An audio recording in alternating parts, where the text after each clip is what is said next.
The Beans Pove. Chapter Tour Guide. Hello everyone, Guten Tag. This is me, Bien, and I am your tour guide for today. Bilang tour guide, syempre dapat mag-gather ka na ng information regarding sa place na pupuntahan mo. At meron na ako, binaon, mula sa aking puso. So, to explain to you, ang kasama ko ngayon is si Joby Grace Bulista. At on the way na kami sa Kiel. Yes, pumunta ako sa Kiel, pero iba na to. Iba to this time. Kasi, yung pagpunta namin na to is medyo hindi man planado, at least natuloy. Tapos, araw-araw ng konti. Kaya, I'm sure may enjoy namin yung araw na to. So, yun, Kiel.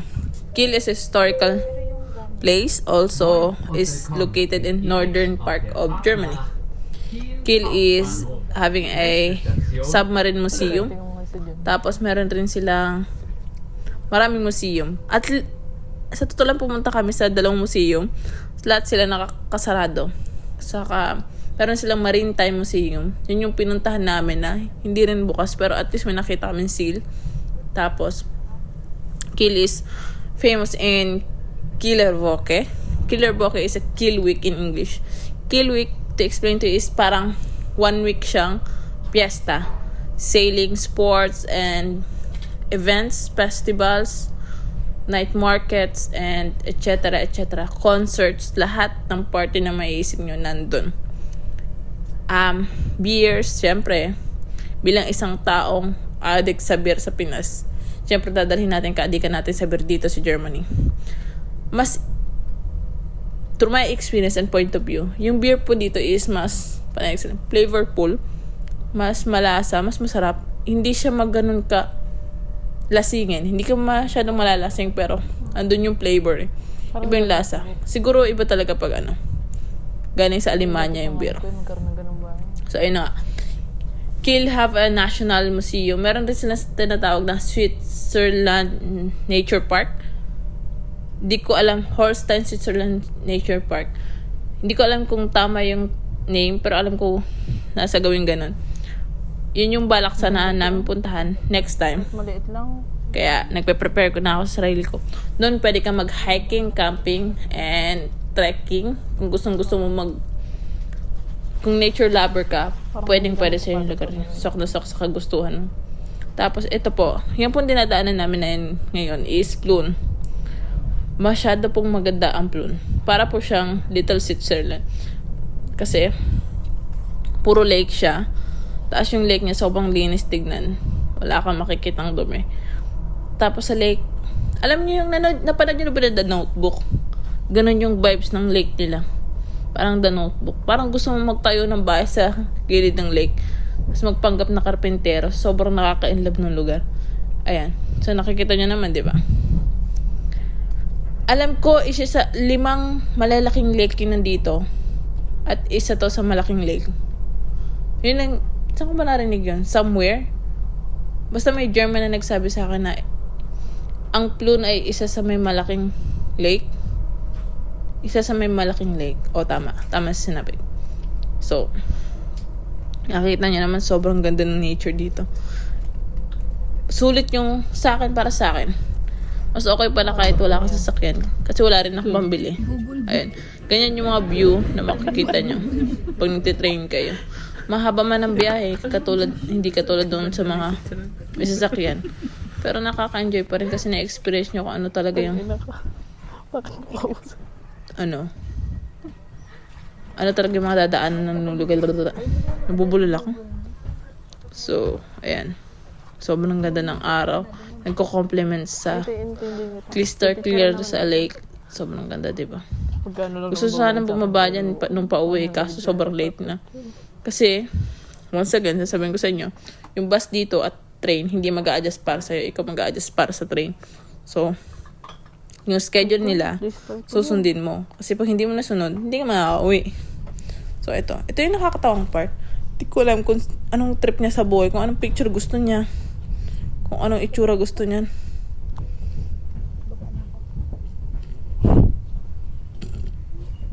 Tumasakit ulok sa'yo, bit. Ayan, kaya mag-observe ko anong ginagawa niya. Kukustyon niya na sarili niya kung ba't kayo sumama sa kanya eh. O kung ba't kayo magkasamang dalawa. Diba? We arrived to our destination. So, parang itong park na to, parang same lang siya ng view sa Hamburg. Di naman sa mahilig ako magkumpara, pero syempre, gawin natin yun kasi para may trail. Mahilig na sila sa vandalism, pero vandalism nila is cool tignan. Ewan ko sa Pinas, ba't parang puro hugis? Iisa yung hugis eh. Oy, aminin nyo, alam nyo kung ano yung hugis na nilalagay sa pagbabandalism sa Pinas. Dito may astig maangas eh. Mas maganda. May talaga, graffiti art talaga eh. Pero nakakamiss yung Pinas. Kwek-kwek, yung baseball, palabok. Gusto na umuwi sa Pinas. Pero wala akong pera dun eh. Sige, dito na lang muna ako. Tapusin ko muna yung contract ha. Hirap kasi ang buhay. Walang pera eh. Ang malaking tao sa... So, andito na kami. And Tumayo ka lang kunwari. May gwapo sa likod. hindi ko habing magpanik pababa kasi hindi naman siya ganun ka crowded. I mean, hindi naman kami nagmamadali. Ayun, natatangkad na mga tao dito sa totoo lang. Mumukha kami mga 10 years old na bata. Nakasama yung mga magulang. Dumikit ka lang sa isa niya, mukha ka ng duwende eh. Wala na, nasa okay na. Nakakapanibago rin. Pag gumagala ako, dun ko naiisip na nasa ibang lugar talaga ako. Bang matibay yun, walang Ba't ko nasabi? Kasi iba yung, iba yung ambience. Masarap kasi yung hangin. Kaya, sa mga taong nag-work sa ibang bansa or sa mga taong nandito sa Germany, explore nyo yung lugar. Huwag kayo magmukmuk sa vonong nyo o sa apartment nyo kasi sobrang ganda ng place. Kaya malungkot. Saka mura lang naman yung ticket. Ayun. Sobrang laki ng train station Patalayo dito. natin. Alam ko, sure ako, may papunta ng Denmark na train or may connecting train sa papuntang Denmark. Something like that dito. Tapos, ayun, malapit na kasi kami sa Denmark. Saan ka? Siguro mga ilang biyahe na lang, ilang transfer, nasa Denmark na kami. Kasi nabibig. Kasi sa Denmark is medyo mahigpit. Hindi kasi parang... Kailangan masarap yata ang ng isa eh. interview bago ko pa ata makapunta. Hindi pa po ako nakakapunta ng ibang bansa, kaya di ko pa na-try. Pag na-try ko na, inkwento ko sa inyo kung ano yung feeling talaga. So, Tayo ayun. na lang. Naglalakad kami ngayon. Papunta palabas. Bago kami sana lumabas, maghahanap sana kami ng ATM machine. Kaso yung ATM machine, parang ayaw sa amin. Ayaw magpakita. Siguro kasi alam niyang wala na rin kami mai-withdraw. Ayun, naka-arrive na Yung kami. sagad na sagad na. Pigang-piga na yung Happiness is the ATM. key. Na-experience nyo na ba yun? Yung parang halos pigay niyo na yung Layas ATM is nyo. Kasi gastos wala na kayo na lang. natira. Oo. Akala nyo mayaman kami, hindi ah. Wala nga kami kayayaman eh. Sama ng sa'yo loob, oh, nakakabala. mayaman sama ng loob, sa utang. Saka sa hinanakit, ayun. Puro na lang nararamdaman namin dito.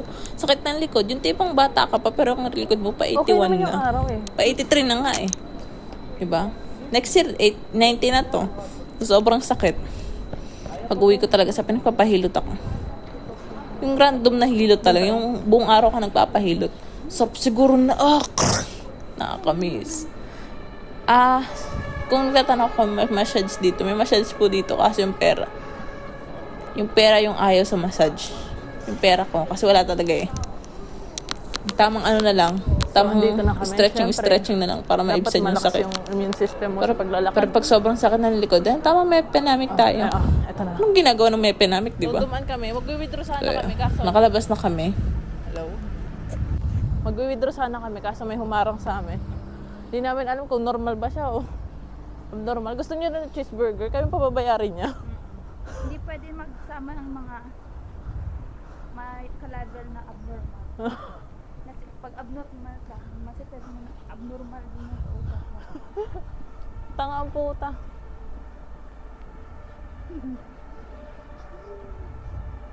Para siyang may sakit sa utak, no? Ay, good. Ano kaya yan? Tingnan mo yung presyo. Ito tayo, 100 euro lang, oh. 199 pa, 200 lang. Pwede na. Gold yan. Ilang grams na yan? 3.9. Yung nasa may ikaw.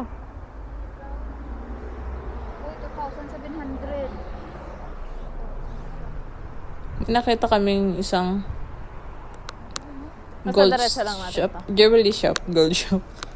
Jewelry shop. Tapos, tinignan namin. Kasi umalis rin kami. Kasi masakit sa mata yung presyo. Grabe. Mamaya pagkamala pa kami magnanakaw dyan eh. Aggressive siya, makulit. Ito yung samahan ng walang ginagawa pero mukhang masama. Diba? Yung uhulihin talaga kami kahit Dito nag-work kami. nakatitig lang kami. O, tingnan mo, kasama ko. Mga makikipagsuntukan. Okay. Maintindihan ba't nakasimangot yan? Tatain na ata yan. Hindi, pero pang mamatanda O naiinitan.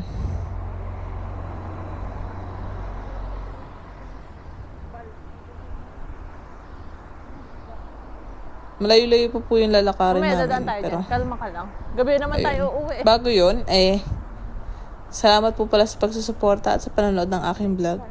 Thank you. Na-appreciate ko po sa mga nagsusupport, sa mga kamag-anak ko na nanonood, at sa pamilya kong supportive talaga. Ang daming... Ano na sa love ko. Ay, Sabi, first love. time mo palang sa hotel, Thank you. di ba? So, Oo nga pala. Nakakatuwa dito kasi ang daming establishment.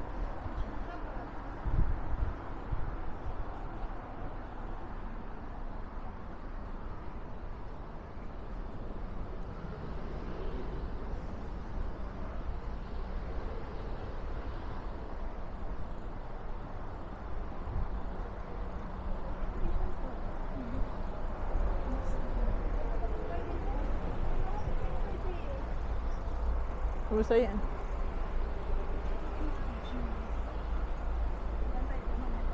Ay, dito oh, sa gitna.